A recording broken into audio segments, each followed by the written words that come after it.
परभणी जिल्ह्यातील जिंतूर शहरात हैदराबाद गॅझेटनुसार बंजारा समाजाला अनुसूचित जमाती प्रवर्गात आरक्षण मिळावे यासाठी आंदोलन सुरू आहे। जिंतूर तालुक्यातील मालेगाव येथील तरुण विनोद आडे हे गेल्या 3 दिवसांपासून वसंतराव नाईक यांच्या पुतळ्यासमोर आमरण उपोषणास बसले आहेत। राज्य सरकारने मराठा समाजाला हैदराबाद गॅझेटनुसार आरक्षण दिल्याचे मान्य केले आहे। त्याचप्रमाणे बंजारा समाजालाही हैदराबाद गॅझेटनुसार एसटी प्रवर्गात समाविष्ट करावे अशी मागणी या आंदोलकांकडून केली जाते। या पार्श्वभूमीवर दिनांक 7 सप्टेंबर रोजी जिंतूर शहरासह संपूर्ण जिल्ह्यातील बंजारा समाज मोठ्या संख्येने उपोषणस्थळी उपस्थित राहून आंदोलनाला पाठिंबा दिला आहे। यावेळी समाज बांधवांनी सरकारला इशारा दिला की जर आमच्या मागण्या मान्य झाल्या नाहीत तर येत्या 17 सप्टेंबर रोजी महाराष्ट्रात एकाही पालकमंत्र्याला जिल्हाधिकारी कार्यालयावर झेंडावंदन करू देणार नाही।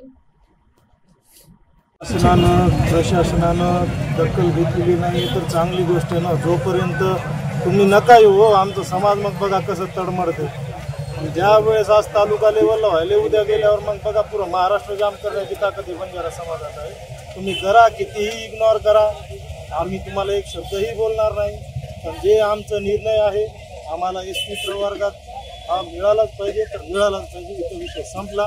याच्यासाठी मला मरणकाल होईल बस, याच्यापेक्षा जास्त बोलत नाही। जय हिंद जय महाराष्ट्र। सर्वात मोठा एकच मुद्दा आहे या बैठकीला विनोद भाऊ आडे यांनी महाराष्ट्रात पहिल्यांदा निर्णय घेतला की आमरण उपोषण करायचं एसटी आरक्षणासाठी, आणि यांनी आमरण उपोषण करायचा निर्णय घेतल्यामुळे संपूर्ण महाराष्ट्रात आज चळवळ सुरू झालेली बंजारा बांधवांमध्ये की आपण काहीतरी आपल्या समाजासाठी केलं पाहिजे। हा मात्र सर्वात मोठा झालेला आहे। त्या निमित्तानं जिंतूर मधला सर्व बंजारा बांधव विनोद आडेंना पाठिंबा देण्यासाठी इथं आला होता, आणि त्या निमित्तानं ही बैठकीचं स्वरूप या सभेमध्ये झालं। आणि सभेमधून आज अशी भूमिका निघाली आहे, जोपर्यंत आम्हाला आमचा न्याय मिळणार नाही तोपर्यंत आता हा बंजारा बांधव पाठीमागे सरणार नाही।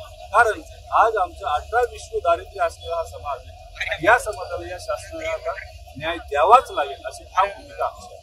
महाराष्ट्र सरकारकडे आरक्षणाची मागणी केली नाही। पुन्हा एकदा तुम्ही समजून घ्या, आम्ही महाराष्ट्र सरकारला बोलतोय की जसं मराठा बांधवांना तुम्ही हैदराबाद गॅझेट लागू केलं त्याच प्रकारे बंजारा बांधवांना हैदराबाद गॅझेट लागू करा, त्याचा GR द्या।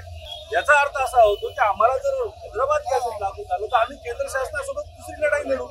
आम्ही सुप्रीम कोर्टात जाऊ की आम्हाला गॅझेट मिळाले, म्हणजे महाराष्ट्र शासनाने आम्हाला सांगितलं की तुम्ही गॅझेटमध्ये तुमच्या नोंदी आहेत आणि तुम्ही एसटीचं आरक्षण घेण्यासाठी पात्र आहोत। पण याच्या आधारे आम्ही केंद्र सरकारकडे सुप्रीम कोर्टात जाऊ। प्रतिनिधी रिया चाऊस, NTV न्यूज मराठी, जिंतूर, परभणी।